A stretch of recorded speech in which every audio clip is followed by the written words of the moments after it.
If you are among those who do not have emergency funds at hand, you are in danger because what will you do if an unforeseen disaster arises?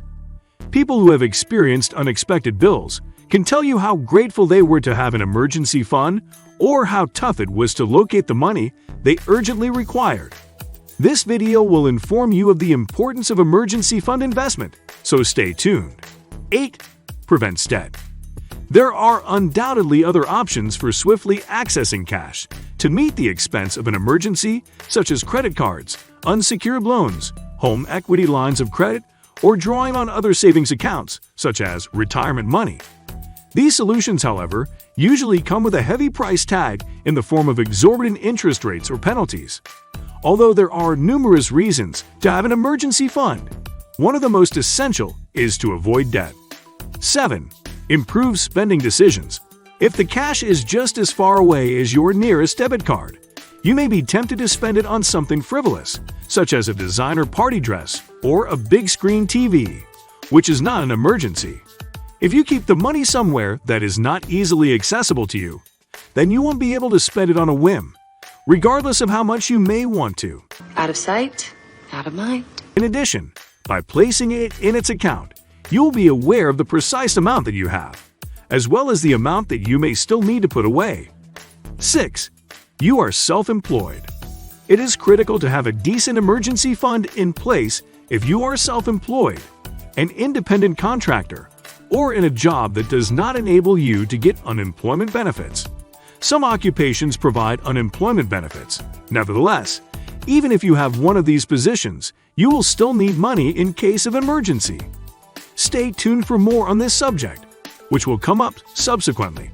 Furthermore, if you are aware that your contract may be coming to an end soon, you should focus on increasing your emergency fund.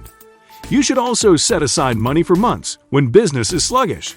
Keep track of your invoices so you don't forget to pay any bills that are due. You will be able to avoid having to use your emergency money as a result of this. 5. It can provide peace of mind. Trying to make ends meet without a safety net might lead to anxiety about what will happen if you have an unexpectedly large out-of-pocket expense. Being careless with your finances and hoping to get by without encountering a financial setback is unachievable. It's not possible. With a contingency fund ready to go, you can feel more confident that if anything unexpected happens, you'll be able to deal with it without any financial stress. Before I continue to tell you why you need to build an emergency fund, kindly subscribe to our channel with notifications so you do not miss out on any of our content. 4. It helps you survive unemployment. If you are eligible for unemployment benefits, they may help you meet part of your daily expenditures, but they usually aren't enough to cover your full cost of living. If you have an emergency fund, you may use it to handle day-to-day needs such as energy bills, food, and insurance payments while you're jobless. Starting an emergency fund also allows you to quit a job you don't enjoy without having to look for another one first. 3. You have one income. If you just have one source of income, having a large emergency fund is critical. This may assist you with surviving an unexpected job loss or an illness that prevents the major earner from working.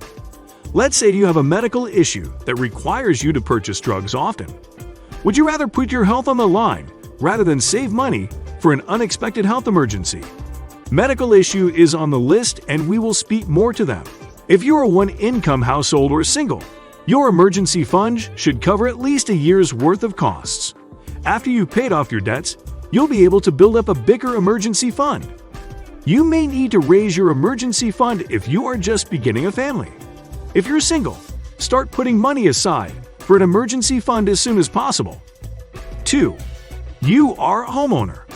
Owning a house means you are responsible for all of the repairs and maintenance that are required. A sinking fund for remodeling and most repairs is a good idea, but there may be unforeseen expenses. For instance, if your plumbing were to break, your whole home would be flooded with water. And if your air conditioner stopped functioning in the middle of the heat, you can only imagine how uncomfortable it would be. To ease the burden of owning a property, you may use your emergency fund to cover these payments. Repairing an air conditioner or furnace may be pricey. Set aside money to cover these costs in advance, if possible. Taxes should be included in your financial strategy. 1. Medical issues. If you have a major medical condition, you may need to utilize all of your deductible money each year. You can also have a series of regular tests that add up rapidly, or you might need to use up all of your sick leave and end up taking unpaid days off. A well-funded emergency fund may assist you in dealing with these expenses and make it simpler for you to get through these trying times. However, the problem is that medical costs might be absurdly expensive. Even if you have an emergency fund, it may not be enough to meet your medical expenses. I agree. Particularly if you are unable to work while receiving treatment. Medical expenditures may be more easily managed by purchasing insurance and establishing an emergency fund large enough to cover any co-payments. Counting on an emergency fund to meet medical expenses in the range of 3 to 6 months' wages may be too ambitious. So, how much should you set aside for unforeseen circumstances? An average emergency fund should be able to cover 3 to 6 months of living expenditures. The exact amount you need will be determined by your income and spending. 3 months' worth of costs may be enough if you have 2 sources of income. You may wish to aim for 6 months if you live alone or are the sole income in the home.